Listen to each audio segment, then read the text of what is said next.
Hi guys, today let's make a simple Mangalore dish called Kori Gassi. This dish is made with a lot of gravy to be had with roti. Let me show you how this Mangalore roti looks.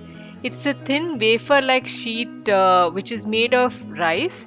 So you mix this gassi or gravy in it and you relish it.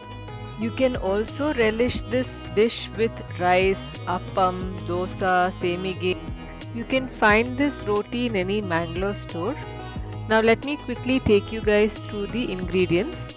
I have taken chicken 1 kg, Guntur Dry Chilly 15 numbers, Kashmiri Dry Chilly 8 numbers, Coriander seeds 1 tablespoon, Cumin seeds 1 teaspoon, Methi or Fenugreek seeds quarter teaspoon, garlic pods 6 number, onion I have taken one large size and half of a small size onion, tamarind 2 marble size, coconut grated that is half cup, coconut milk I have taken 2 tetra packs that is total of 400 ml, ghee quarter cup, turmeric powder, salt and oil. I am using two types of chili here. This is called as a Guntur chili which is going to add the spice to your gravy, and the this one is called as Kashmiri chili which is going to add the color to your gravy.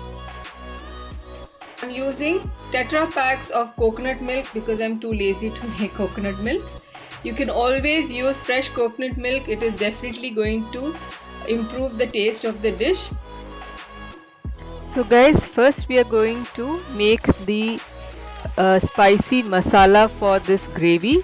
For that I'm going to fry the dry chilies first in little oil, or you could also use ghee.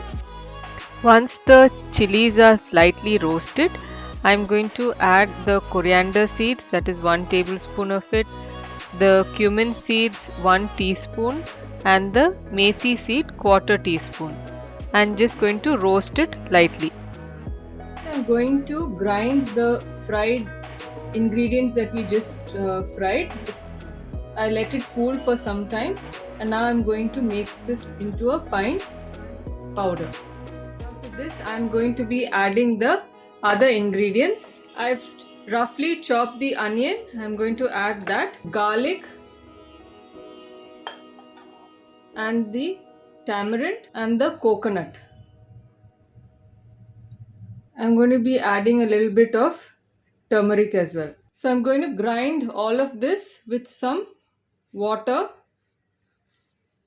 to a very fine paste. The finer the paste is, the better the gravy is going to taste. You can see the consistency.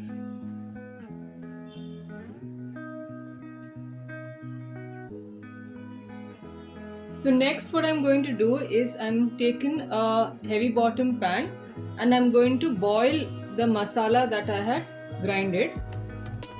You can rinse off the mixie jar with some water and let the masala come to a boil. Just waiting till the gravy comes to a boil, and then I'm going to add in the chicken. Now this recipe was given to me by my father-in-law. I have modified a little bit. He would use fresh coconut milk and stuff. I'm just using a tetra pack and the ratios might vary a little. So this is the best to my knowledge. Now this gravy can be made very spicy as well or can be made very mild as well. Now in Mangalore, generally when I go to my in-laws place, they have two types of gravies of the same. So one is very spicy gravy with pieces, and there's one which is very bland or much less spicier, which is where they add more coconut milk, called Gassi. So I'm just making the in between one. It's not too spicy nor is it too chappe. You can see that the masala has started to boil.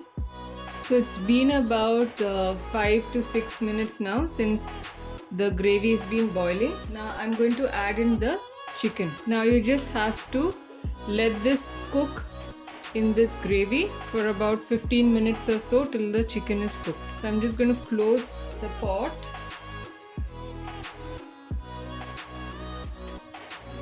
Now while the chicken is cooking, I'm fried the onion and in ghee. As you can see, it has become golden brown. Now I'm going to use this for the seasoning. Now the chicken has been boiling for about 15 minutes. And you can see that the chicken is cooked and the oil has also surfaced. Now I'm going to add in the coconut milk.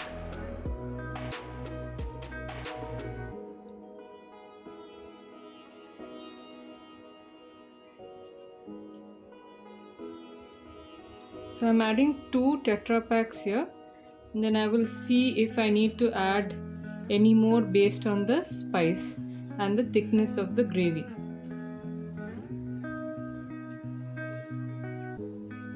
Now at this point I'm going to add the salt. Give it a nice mix. Now you can taste the gravy to check for spice, salt. I feel I need to add a little bit more of salt. It is spicy. Now this gravy has to be a bit on the spicier side because you will be having it with the roti and the roti is quite bland. So what is going to add taste to it is the spice and the sourness of this gravy. So I feel the tanginess is a bit on the lower quotient, so I'm going to add a small piece of tamarind to this. Give it a nice stir. You can hunt for the tamarind just to see if it's dissolved or not.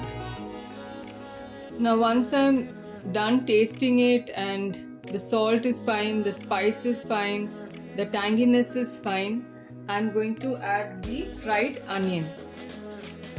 And your Kori Gassi is ready to be served.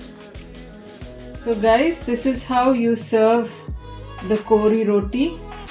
You pour the gravy over the roti and then you mix the roti with the gravy and you have your Kori roti.